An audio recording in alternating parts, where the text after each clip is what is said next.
everyone, I'm Luca Zhang. I'm really happy to introduce my critical making for illustration to you. Now let's go to the first part, document.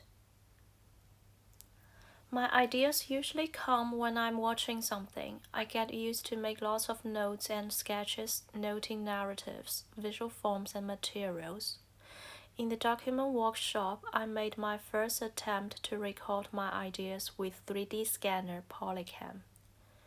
After class, I also did some additional experiments, for example, the tunnel book to see if I can turn flat pages into a 3D model.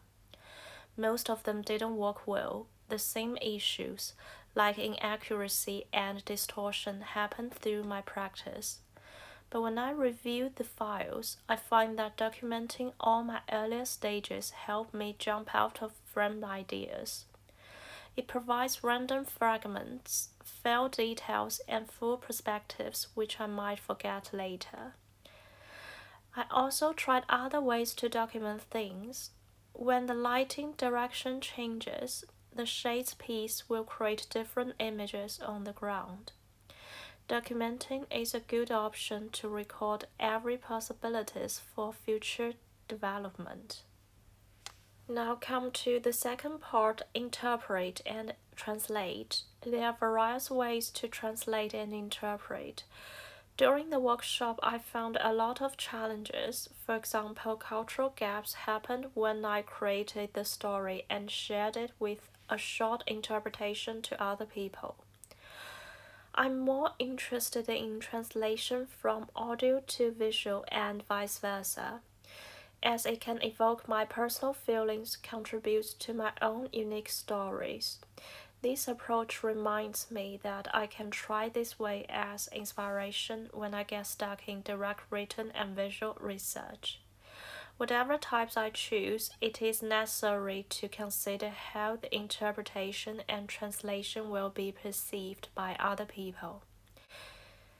This page shows my different practice in audiovisual translation.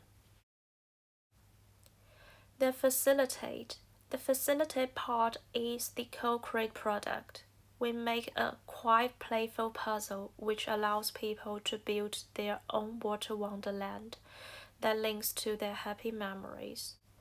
After curation, I realized that the outcomes or products are not the end of our whole process. I need to introduce my thoughts to the audience not only through the written interpretation and the objects themselves, but in the interactive actions happen between people and the work, and also myself. I decided to continue the theme Water and Happiness Heals in the expanded project. This is what I researched. The key elements are the water and biological healing activities. However, I found that it is not enough. Then I tried to find a metaphor. Considering the cultural gap, it is better to find a universal one. Then the balloon king, a symbol of joy and also has fragility. The first idea is the paperwork, which I usually do, but I want something fresh, so I went to the animatic video. The story has 3 parts. The first part indicates that if people who control the button suffer anxiety, they probably won't release the button. Then the balloon can sustain an excess of air in its body and burst. I also depicted another scenario that the balloon is successfully launched and travel in the sky. As life is not just a bed of roses, during this trip, it may get into trouble and hurt. Those broke will fall and be healed in the water. After having the storyboard, I tried to apply the audio translation methods into the development stage and did some experiments. While the idea is a short animatic video, the way to demonstrate it is also a vital part for me to explore. The following are my research in different types of interactive animatic walls. When I decided to use projection to create an immersive and interactive environment, the space needs to be taken into account. For example, will they firstly on the ground and then on the walls around the audience? Will there be a manual balloon pump or other objects in the middle of the space to make the whole projection more real? Keeping those questions in mind, I try different animatic frames to see how it works. This is the whole projections on the walls, and I also experiment part of them on the ground and then move to the walls.